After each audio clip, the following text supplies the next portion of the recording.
नमस्कार, आप देख रहे हैं टीवी 24 और मैं हूं आपके साथ अनन्या मिश्रा। समाजवादी पार्टी ने लोकसभा चुनाव 2024 के लिए घोषणा पत्र जारी कर दिया है। अखिलेश यादव ने पार्टी का विजन डॉक्यूमेंट जारी किया है, जिसमें 20 पन्नों के घोषणा पत्र में सपा ने कई मुद्दों का जिक्र किया है। सपा का घोषणा पत्र जारी होने के बाद अखिलेश ने कहा, साल 2025 तक जातिगत जनगणना कराएंगे, पेपर लीक से मुक्ति दिलाएंगे, किसान को सभी फसल पर एमएसपी स्वामीनाथन फॉर्मूले के तहत दिलाएंगे। समाजवादी पार्टी मानती है कि किसानों को एमएसपी दिया जाना चाहिए। उन्होंने कहा कि देश में बड़े पैमाने पर बेरोजगारी है, जानबूझकर पेपर लीक हो रहे हैं। पेपर लीक कराने वाले बीजेपी के ही लोग हैं। अब आपको हम ये भी बताते चले कि सपा ने अपने घोषणा पत्र में कहा कि 2025 तक जाति आधारित जनगणना कराएंगे।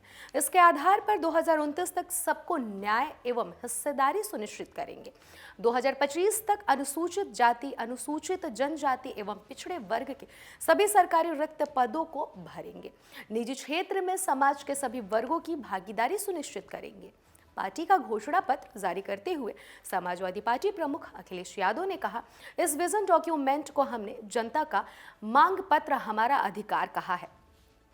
इसमें हमने संविधान बचाने का अधिकार, लोकतंत्र की रक्षा का अधिकार, मीडिया की आजादी का अधिकार, लोकतांत्रिक संस्थानों की स्वतंत्रता और न्याय और समानता का अधिकार, सामाजिक न्याय का अधिकार, रोटी का अधिकार, महंगाई से निजात पाने का अधिकार, गरीबी से बाहर निकालने का भी अधिकार है, सुरक्षित वातावरण में जीने का अधिकार, 24 घंटे बिजली का अधिकार, गरीब के लिए शिक्षा और स्वास्थ्य का अधिकार, बेहतर सार्वजनिक परिवहन का अधिकार, सुविधा से एफआईआर दर्ज कराने का अधिकार की बात कही गई है।